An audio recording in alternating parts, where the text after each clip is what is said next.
नगरीय प्रशासन का ऐतिहासिक फैसला।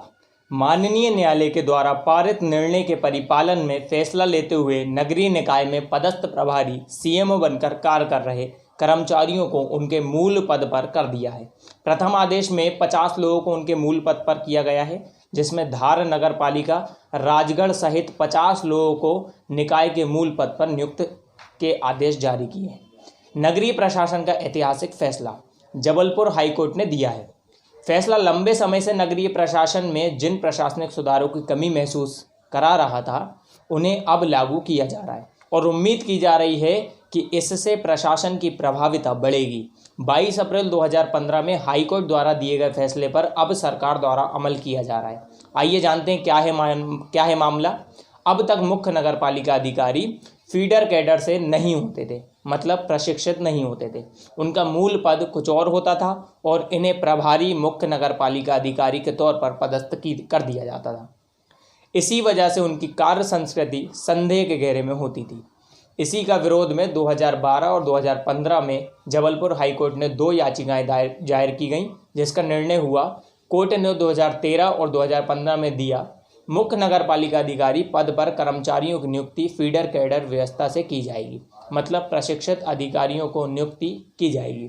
साथ ही प्रभारी मुख्य नगर पालिका अधिकारी को उनके मूल पद पर नियुक्त किया जाएगा। प्रथम आदेश में 50 अधिकारियों को उनके मूल पद पर नियुक्त किया के आदेश दिए गए। इसमें धार और राजगढ़ नगर पालिका के सीएमओ को भी शामिल किया गया। इस निर्णय को, जो कि 2015 में दिया गया था, सरकार इसे 2020 में लागू कर रही है। इस निर्णय को इतनी लेट लागू करने का हमारी सरकार की और प्रशासन की शिथिलता और गैर जिम्मेदाराना व्यवहार को दर्शाता है।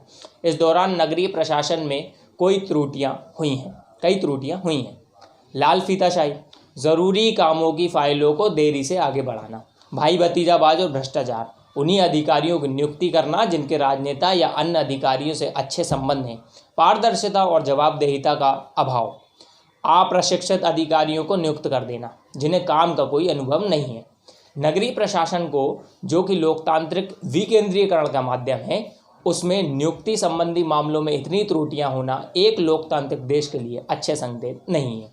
नगरीय प्रशासन अपनी नियुक्तियों का प्रबंधन ठीक तरीके से करने में असफल रहा है, तो क्या उससे ये उम्मीद लगाना है कि ये पूरे नगर का प्रशासन तथा प्रबंधन सही ढंग से कर पाएगा? प्रश्न तो हमारी न्याय व्यवस्था पर भी उठता है। 5 साल पहले निर्देश देने के बाद भी उनका अनुपालन नहीं किया गया। इसके लिए न्यायपालिका को सख्त दिशा निर्देश के साथ साथ सख्त कार्रवाई भी करनी चाहिए थी। राजनेताओं द्वारा चुनाव में केवल लोक लुभावना स्थानीय मुद्दे ही उठाए जाते हैं, लेकिन नगरीय प्रशासन को बेहतर करना, उसकी तात्कालिक समस्याओं का समाधान करना, हमारी प्रशासनिक व्यवस्था को यह सुनिश्चित करने की ज़रूरत है कि प्रशासन में योग्यता और प्रशिक्षण को महत्व दिया जाए, जिससे पैसा, पावर और समय का सही उपयोग किया जा सके। ऐसे ही खबरों के लिए बने रहिए द गौरतलब से। धन्यवाद।